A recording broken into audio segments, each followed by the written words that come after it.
Hey everyone, it's Wolfgang. I want to talk about a fast track technique to build a real estate portfolio. This technique uses leverage. It relies on fixer-upper properties, value-add properties, and most importantly, accelerated renovations.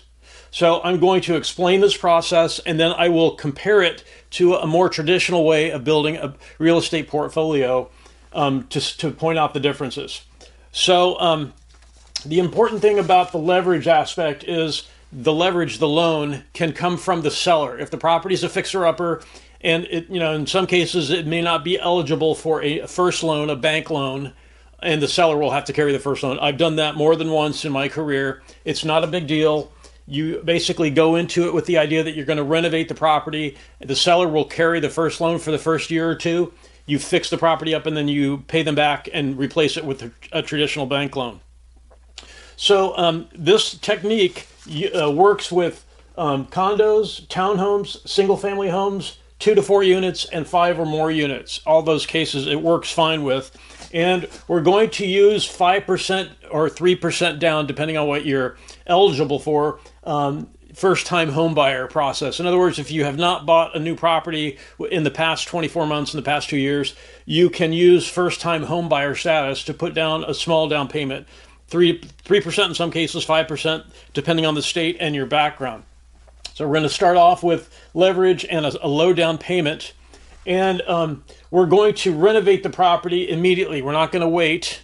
A more traditional way is to let the property stabilize, keep it rented, and then start renovating it incrementally over time. We're not going to do that. We're going to ask tenants to move out in order to do the renovations. And while that's a loss of income in the short term, in the long term here, you're going to see we'll more than make up for that. We start the renovations. We try to get the renovations done within 6 months or less so that we can raise the rent and increase the income of the property. So the one thing about the renovation to point out here, okay, is you don't need to do a luxury remodel. In most cases, fixer-upper properties, regardless of what type of property it is, it's not going to be a Class A, recently built with lots of amenities apartment complex. It's usually going to be a Class C property or a Class B property that might be an apartment complex that has never been updated and is slightly older. So it's going to be a Class B or a Class C property. So when we renovate, we're going to take into account what type of property we have, most likely a Class B or a Class C property. And we're going to renovate to that level. And the way that you do it is this. You take into account whether you've got a Class B, for example.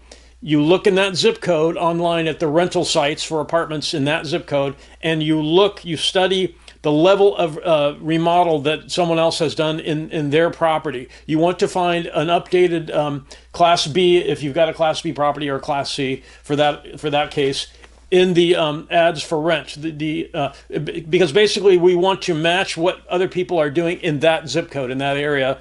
We're not going to renovate the property to a luxury level.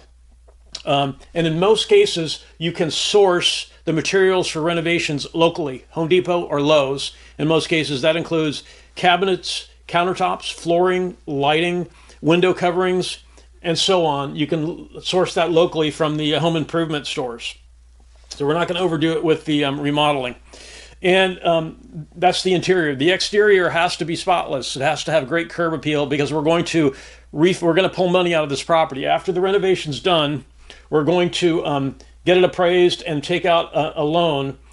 We've raised the rents.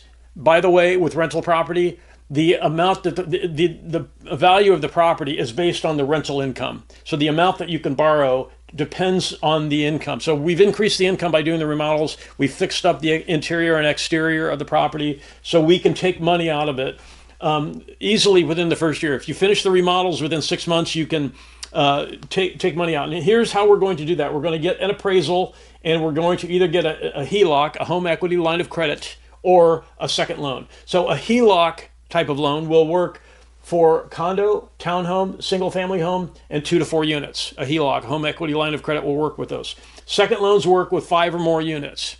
So to recap, we found a fixer-upper, we renovated in 6 months, we put a relatively low down payment, and we now do an appraisal. We take money out of the property. We get a second loan on it. And we're going to buy another property within that first 12 months, another fixer-upper property in that 12 months, and we're going to go through the same process again in year 2. So year 1, we had one property, we renovated it, we increased the income, the rents, we found another fixer-upper. At the beginning of year 2, we now have 2 properties, okay? And as I said, most of these are going to be Class B and Class C fixer-uppers. So basically, what I want to do here is I want to do a comparison between a more traditional slow ramp method of building up a portfolio and compare that with a fast ramp method, this technique. Okay, you're going to see a difference here. So a lot of investors will buy one property and sit on it for 5 years, fix it up, and then they will refinance the first loan to take money out. They won't do this. They won't do the HELOC or second loan. They will sit on the property for 5 years and wait for the first loan, wait for the property to increase in value so they can refinance the first loan and take money out. We're not doing that. We're using this accelerated renovations and leverage technique. We're relying on second loans. But let's go through this example. So in both of these cases, assume that each property earns a net operating income of $50,000. That's after expenses and after a 10% vacancy factor. Each property that we own, that we buy, makes us $50,000 in net operating income each year, annually. So at the end of 4 years, the slow ramp person has made $50,000 a year for 4 years. They made a total of $200,000. At the end of the 4th year, they buy one more property. They refinance the first loan, pull money out. They buy another property. So at the end of year 5, at the end of the 5th year, they've made the $200,000 plus another $50,000. Each property that we have in this example, it earns $50K in net operating income. So at the end of 5 years, the slow ramp, he's made $250,000. Okay, now we're going to switch to the fast ramp using this technique, the accelerated renovations and the pulling the money out more quickly.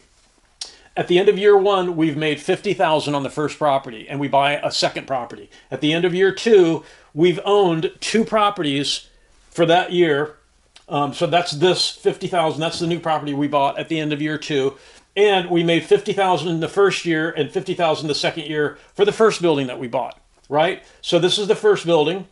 We've owned it 2 years, so we made $50K each year. And then we bought a second property. So at the end of year 2, we had 2 properties. That one made us $50K. So the total at the end of the second year in this technique, we've made $150,000 in total in net operating income. Okay.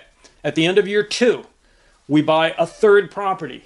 That's this line here. So at the end of year 3, we've owned 3 properties. We own 3 properties. We've owned 2 at the start of year 3. So we take the $150,000 we've made so far. That's this, and we add a third property. 350, sorry, we've got 3 properties during year 3. So we multiply 50K times 3 properties. That's 150, and that's 150 we had at the beginning of the 3rd year. So by the end of the 3rd year, we've got $300,000 in net operating income, and we own 3 properties. Okay, so at the end of year 3, we buy property number 4. So we've got 4 properties now. So at the end of year 4, we've got 4 properties we've had that year, 50K each. That's 200 plus the 300 we came into year 4 with. So at the end of year 4, we've got $500,000 in net operating income total for the entire time that we started this process. At the end of year 4, we buy property number 5, right? So we own 5 properties for that year, 50K each. That's $250,000. We already made $500,000 coming into year 5. That's this. At the end of year 5, we have made a total of $750,000. Compare that to the 250. And I want to point something out here. We started this process with 3 to 5% down. On a $500,000 property, 5% down is $25,000. 3% down is even less. So it's doable to come up with that kind of money to get this process started. If you don't have it, you could probably find a friend or family member or 2 who will co-invest and perhaps help you renovate the property. So the slow ramp total was $250,000 in total net operating income after 5 years. The fast ramp, this technique, was $500,000 more, $500,000 more, $750,000. So this is a cool technique. In both cases, we started with the same down payment. We just ended up with a ton more money using this technique. Now, obviously, the Net operating income includes expenses and a 10% vacancy factor. You know, you've got debt service in there too. You've got loan payments you have to make. But I think you get the idea. And the thing I want to point out here is at the end of 5 years, with this technique, you have 5 properties, each of them making 50 grand in net operating income. You've got $250,000 in net operating income at the end of year 5. You're sitting pretty because your debt service will reduce that, obviously. But that's much better than having 2 properties making 100, right? So if you have any questions about this, I've actually done this.